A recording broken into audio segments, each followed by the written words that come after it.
Sheikh Imran, why is there shooting going on between India and Pakistan across the border in Kashmir? Bismillahir Rahmanir Rahim. Maurice, it's good to be talking with you again after some time.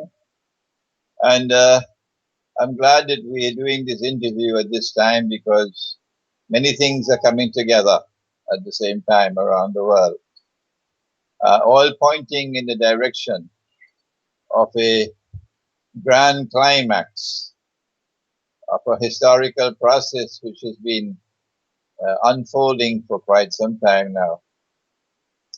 The micro analysis is important, but we can only understand micro analysis and be accurate in micro analysis if it is linked to and it conforms with an accurate macro analysis.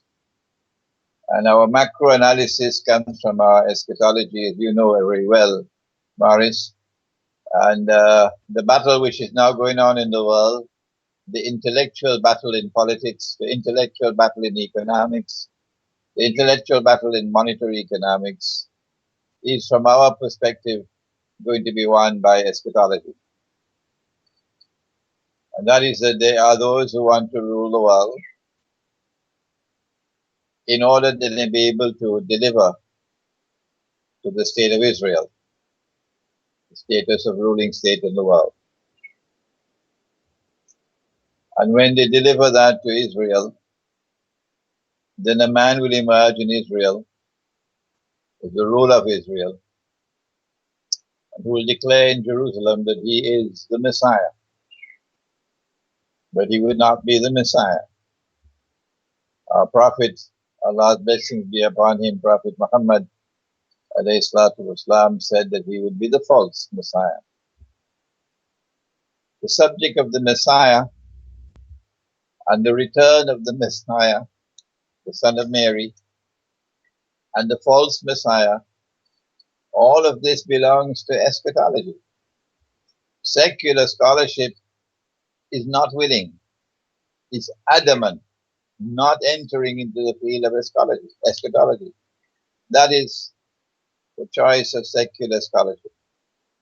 But we, from the viewpoint of eschatology, we will not allow them to get away. We are demonstrating that when we apply eschatology to our political analysis, our economic analysis, our monetary analysis, not only can we explain the past more accurately, better, more convincingly, but more importantly, we are the ones who can anticipate what's coming. There are critics who declare only God knows, only Allah knows the future. And we say to them, don't businessmen, good businessmen, don't they anticipate market trends? That's what a good businessman does. If a good businessman could study the market and anticipate in which way the market is going, why can't we do the same thing with history? So we dismiss those pathetic critics who all that they have to do is to say only God knows the future. We say to them, why don't you leave us alone? Why don't you leave us alone?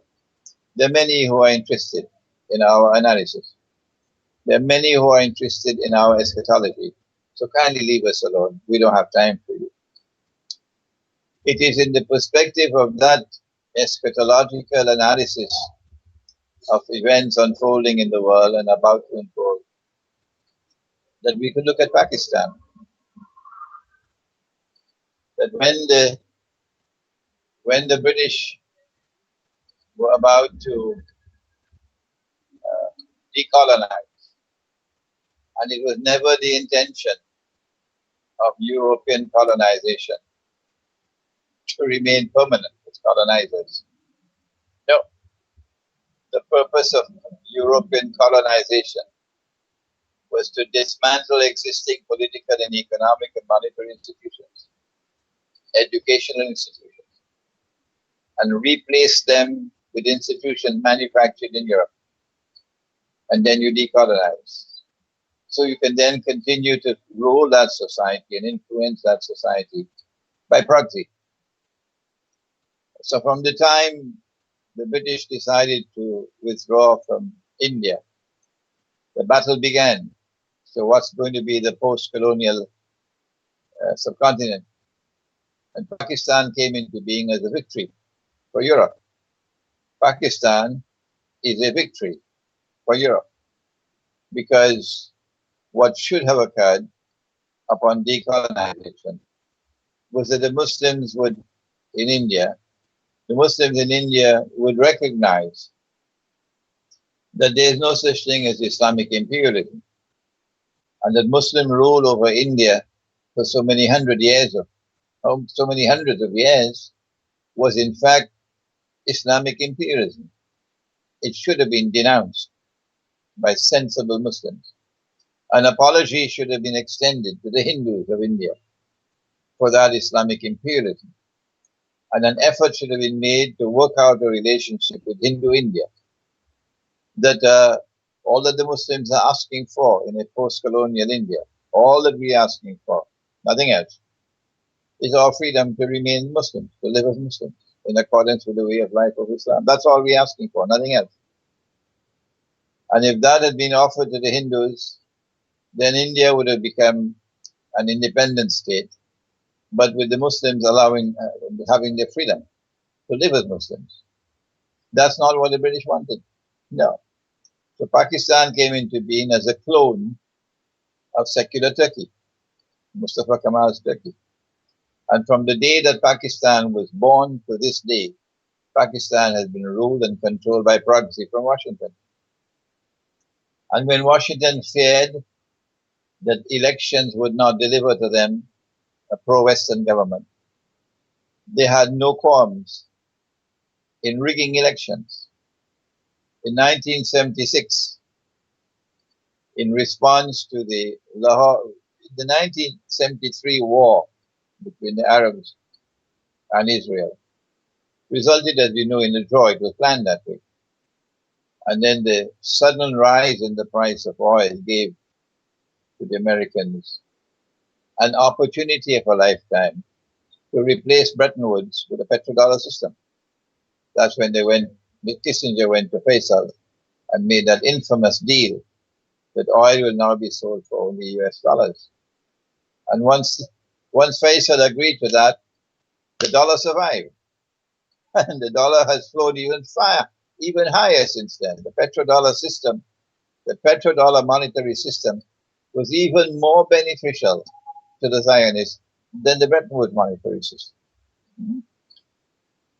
King Faisal agreed to it because he didn't have the knowledge.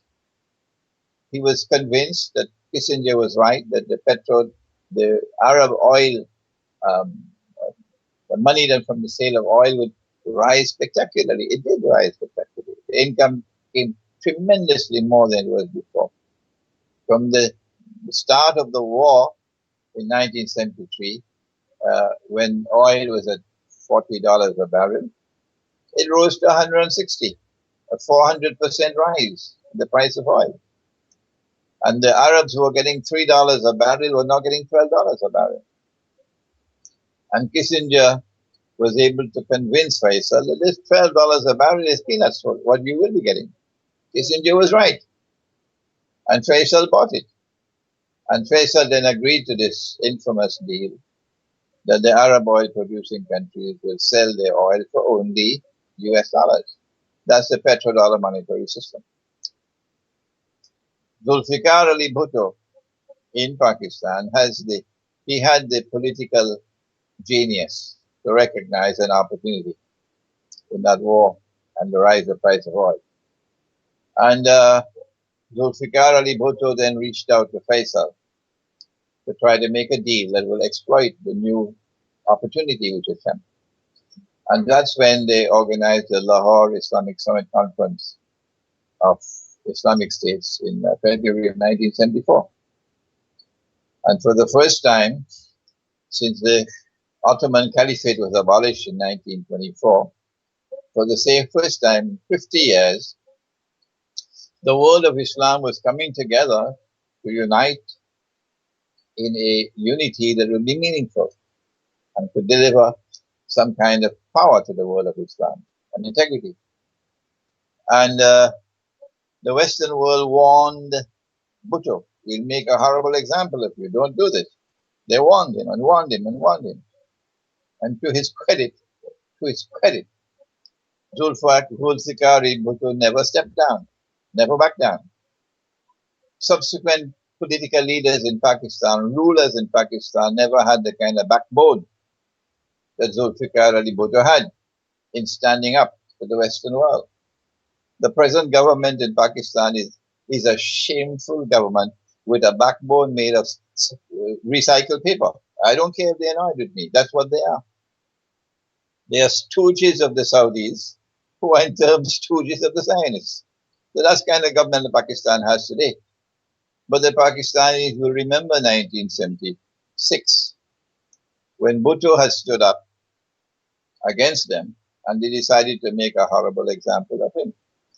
The Lahore Summit Conference took place in February 1974. In April 1976, the Western world responded using India, and Indira Gandhi exploded the first Indian nuclear blast, and India joined the nuclear club 2 months after the Lahore Islamic Conference. That entry of India into the nuclear club was meant to impact upon Pakistan and demoralize Pakistan, so that Pakistan and Bhutto would not continue on the path on which they were going. This is the kind of leadership that Pakistan wanted. Men of integrity, men who would stand up and defy those who want to rule the world. Eventually, they got rid of Bhutto, as they got rid of Faisal. And as soon as they got rid of Faisal, Saudi foreign policy turned 180 degrees. Everything that Faisal has stood for, as soon as he was assassinated, the Saudi government reneged on everything and turned back. Similarly with Bhutto. As soon as they got rid of Bhutto, Pakistan's foreign policy was again back into the hands of the Americans. And that was when the opportunity came with the Soviet intervention in Afghanistan to now join with the Americans in fighting the Soviets in Afghanistan. Pakistan is back in the American camp, back in the CIA camp. When Zia-ul Haq had a change in heart and was turning back towards the way of life of Islam, and I think that Zia-ul Haq was sincere in this change that he was making. He was formerly, like all the rest, a stooge, doing the work that the masters wanted of him. But then afterwards, there was a sincere change in the man. They got rid of him. And in the process of getting rid of Zia-ul Haq, it didn't matter to them that the American ambassador had to die. It didn't matter to them. And so Pakistan since then has been in the hands of those who are subservient to Washington, to Saudi Arabia. And in the last elections in Pakistan, I was convinced that there was massive rigging. This is why they brought this system of democracy with elections. In our political system, you have accountability. That when you make a political choice, you cannot do it anonymously. No, not in our political system. There is accountability for your choice. You cannot hide behind an anonymous vote. In their political system, you don't have to be accountable because your vote is secret. You see? And so you can rig an election. And that's what they've been doing anytime they're in trouble. They rig the elections. In 1976, what they did to Bhutto, and I have first-hand evidence, a professor, a Pakistani professor, who is a professor in the United States of America, spoke to me and told me that he himself personally took a briefcase packed with US dollars to Pakistan, given to him to deliver to a political party in Pakistan to influence the voting in elections in 1976. The man confessed to me. That's what the CIA were doing. And when Bhutto realized that this is what was happening, that the CIA was trying to buy the elections, he then responded and rigged the elections. And that's what happened in the last elections in Pakistan. So if the Pakistani people are now rising up, perhaps it's because enough is enough. Enough is enough. We want leaders who can be faithful to us and not bend down and kiss a Saudi foot and bend down and worship Washington. Maybe that's what the Pakistani people want. But that's not what India wants. And that's not what Saudi Arabia wants. And that's not what the Zionists want. So if the demonstrations in Pakistan are now threatening this Saudi government in Islamabad, then a good thing to do would be to try to create a diversion. And so India steps in conveniently to create a diversion that the Pakistani armed forces, Pakistani government will be grateful for. So attention is diverted now to possibility of an India-Pakistan war. And your attention is diverted away from the threat to the government.